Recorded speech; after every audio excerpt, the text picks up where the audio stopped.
Assalamualaikum warahmatullahi wabarakatuh. Perkenalkan, nama saya Salma Zahra. Nama saya Ibu Aini. Saya Mas Wafa. Pada kesempatan kali ini kita akan menampilkan video kegiatan belajar mengajar di SMAN 30 dengan mata pelajaran Pendidikan Agama Islam.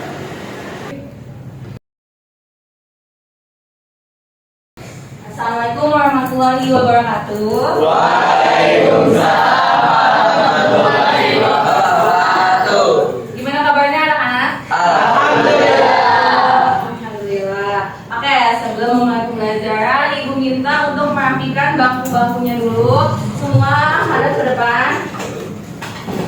Oke, sudah. Sebelum itu kita baiknya berdoa dulu sebelum memulai pembelajaran. Ibu minta Nanda Alawi untuk memimpin doanya. Ya teman-teman, sebelum kita mulai pembelajaran, alhamdulillah kita berdoa semoga baik pelajaran hari ini dapat masuk ke dalam hati kita, ke dalam pikiran kita, dan bisa menjadi bekal untuk masa depan nanti.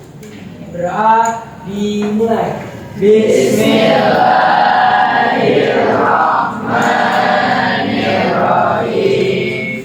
Raditu billahi rabba wa bil islami dina wa bil Muhammadin nabiyya wa rasulah. Rabbi zidni ilma warzuqni fahma. Amin. Baik, terima kasih Alwi.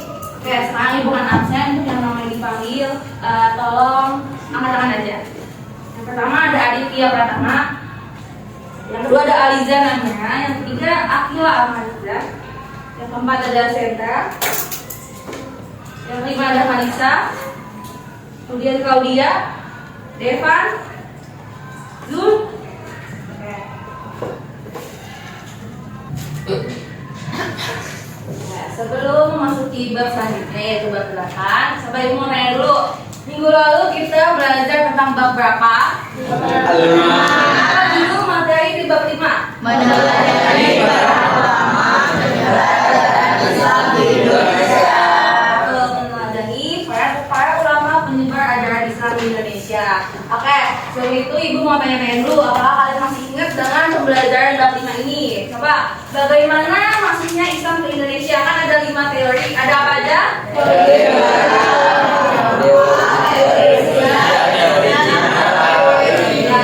Ada 5 teori, ada teori Gujarat, Mekah, Persia, Cina, dan juga maritim. Oke, selanjutnya coba ada yang masih ingat gak tokoh-tokoh penyebar Islam siapa aja?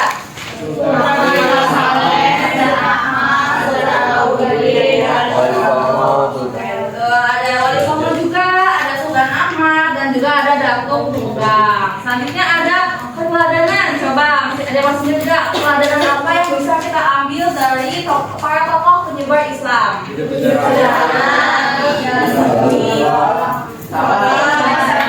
Ya, ada hidup sederhana, gigih dalam berjuang, sabar juga, dan beliau itu sangat amat menghargai perbedaan. Oke, alhamdulillah kalau anak-anak semua masih ingat tentang pembelajaran bab 5 lalu. Semoga tetap diingat dan selalu dibuka bukunya. Ya Bu. Oke, pada hari ini kita akan belajar mengenai bab 8 dengan judul menghindari akhlak mazmumah dan membiasakan akhlak mahmudah agar hidup lebih nyaman dan juga berkah. Selanjutnya ada tujuan pembelajarannya. Yang pertama, menganalisis manfaat menghindari sikap temperamental atau bodoh dan menumbuhkan sikap mengelola diri dan berani dalam kehidupan sehari-hari melalui pengertian, macam-macam dan juga manfaatnya. Yang kedua, ada meyakini bahwa sikap bodoh itu merupakan larangan dan sikap mengelola diri dan berani itu adalah perintah dari agama Islam. Dan yang ketiga yaitu menghindari sikap temperamental atau bodoh dan juga membiasakan sikap mengelola diri dan juga berani dalam kehidupan sehari-hari. Oke, selanjutnya kalian bisa tonton dulu videonya dan disimak dengan baik. Selanjutnya habis itu Ibu minta salah satu perwakilan dari peserta didik untuk memberikan kesimpulan mengenai videonya.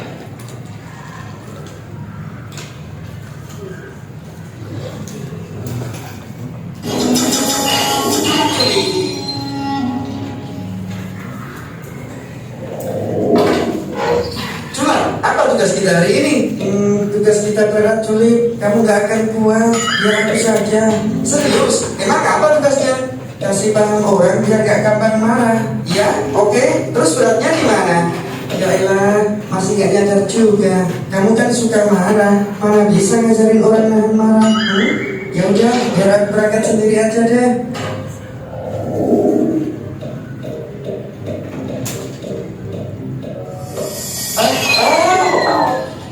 Bocah, kalau jalan hati-hati dong. Maaf Ben, aku nggak sengaja. Tidak sekali minta maaf. Kamu nggak lihat ini bajuku jadi basah?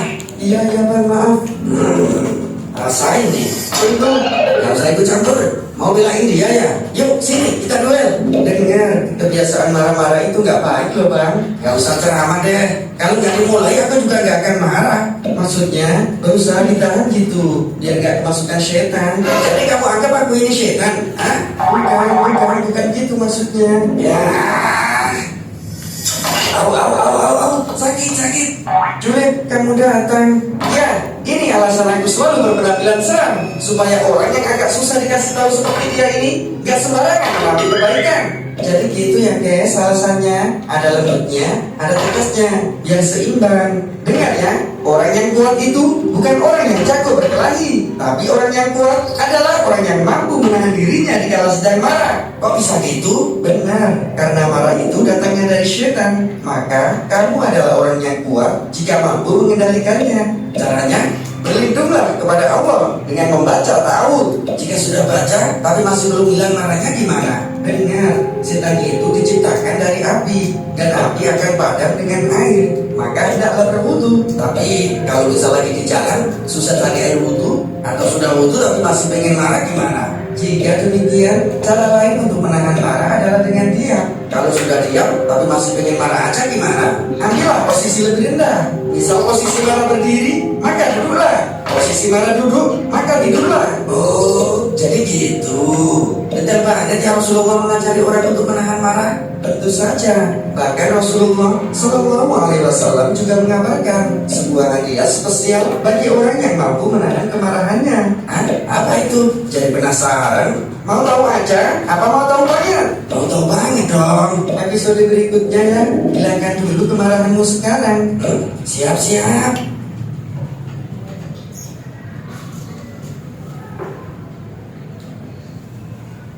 Baik, setelah menonton videonya, coba ibu minta sama Susu kami cocok banget untuk bantu atasi gejala ini dari sini. apa dikat aja nanti.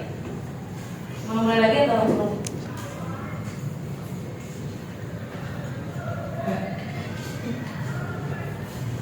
Baik, setelah menonton videonya, coba ibu minta perwakilan dari peserta didik yaitu Keisha. Ada Keisha?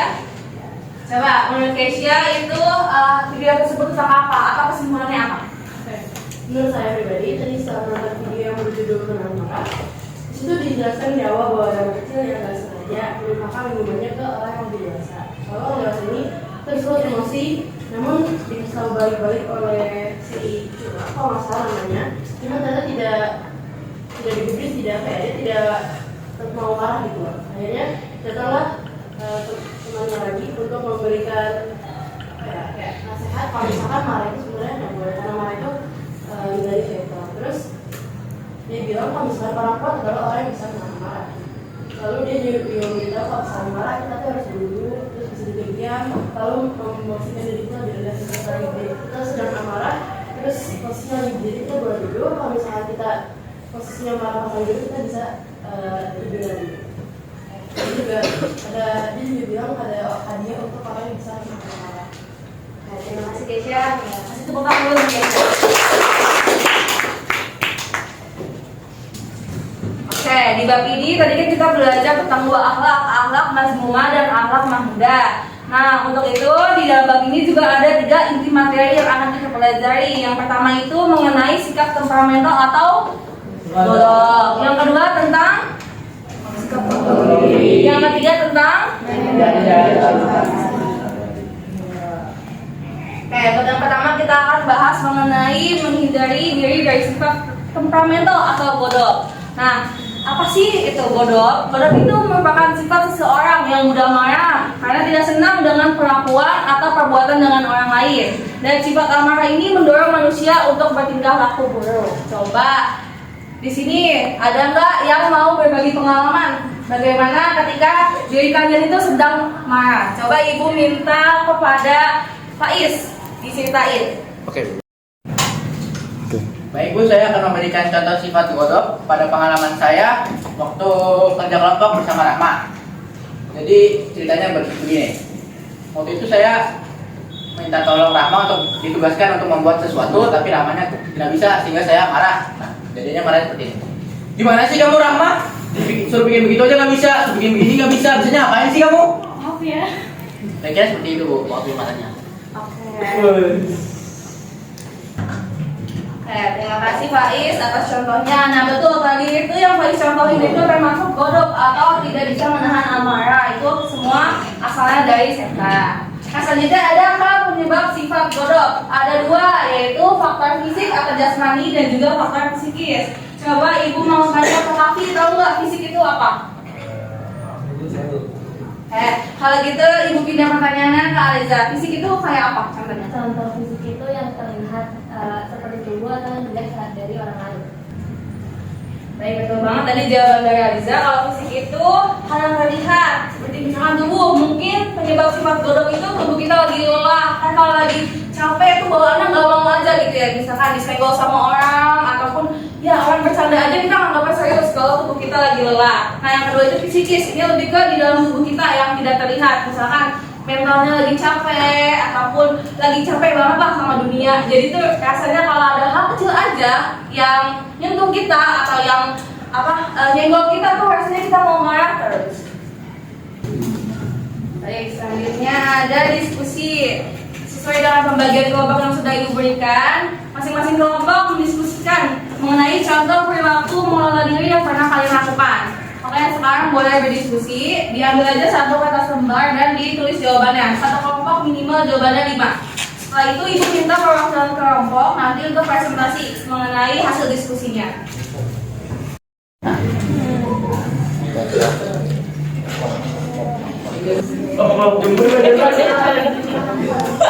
Tekatin lagi.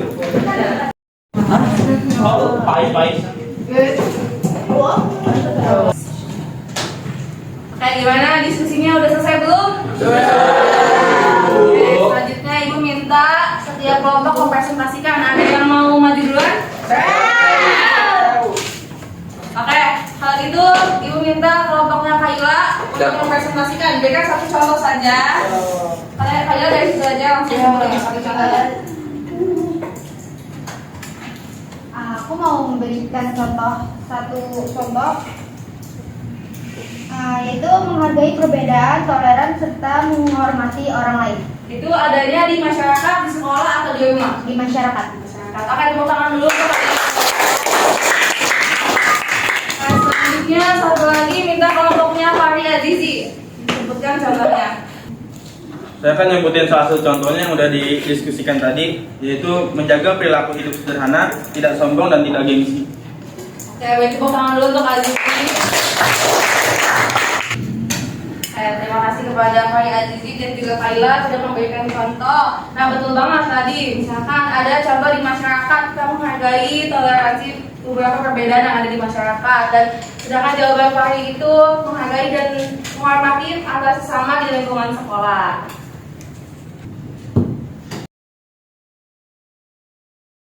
Baik, selanjutnya ada penugasan di bab ini. Coba kalian buka handphonenya dan scan, lalu dikerjakan. Jangan lupa ditulis, diisi nama lengkapnya dan dikerjakan, ada 10 soal.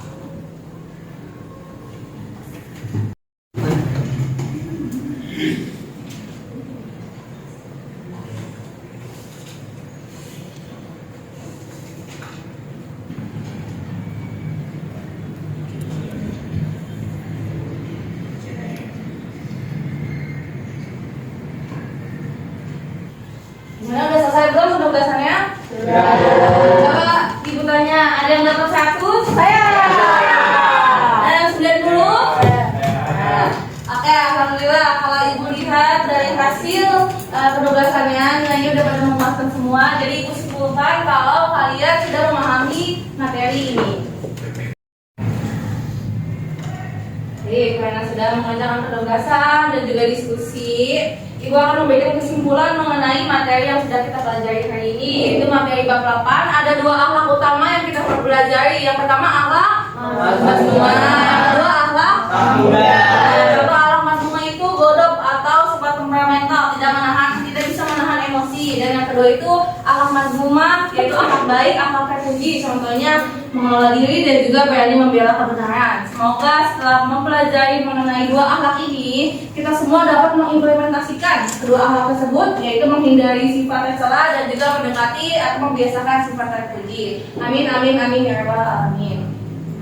Baik, selanjutnya tadi kalian sudah mulai dari awal, mulai dari doa, terus juga presentasi, kalian menyimak dengan sangat baik, dan juga diskusi, kalian diskusi dengan sangat baik, dan juga nilai penugasannya kalian juga sudah memuaskan. Alhamdulillah hari ini pembelajaran sudah berjalan dengan lancar. Mari kita beri tepuk tangan dulu sebagai apresiasi untuk diri kita masing-masing. Nah, selanjutnya sebelum ibu menutup, ibu akan memberikan pekerjaan di rumah. Bisa dilihat buku cetaknya halaman 232. Ini dikerjakan di rumah dan dikumpulkan 1 minggu setelah pertemuan pembelajaran hari ini, yaitu hari Jumat depan. Dikumpulkan. Ada 2, pilihan ganda dan juga esai, dikerjakan dua-duanya.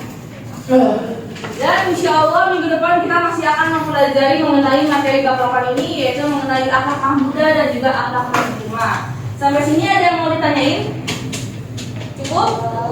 Baik. Kalau cukup, berhubung waktunya juga sudah habis, mari kita akhiri pembelajaran hari ini dengan sama-sama mengucap alhamdulillah. Baik, ibu tutup. Kurang lebihnya mohon dimaafkan. Wassalamualaikum warahmatullahi wabarakatuh. Waalaikumsalam warahmatullahi wabarakatuh. Yeay. Terima kasih telah menyaksikan video kami. Semoga videonya bermanfaat. Wassalamualaikum warahmatullahi wabarakatuh.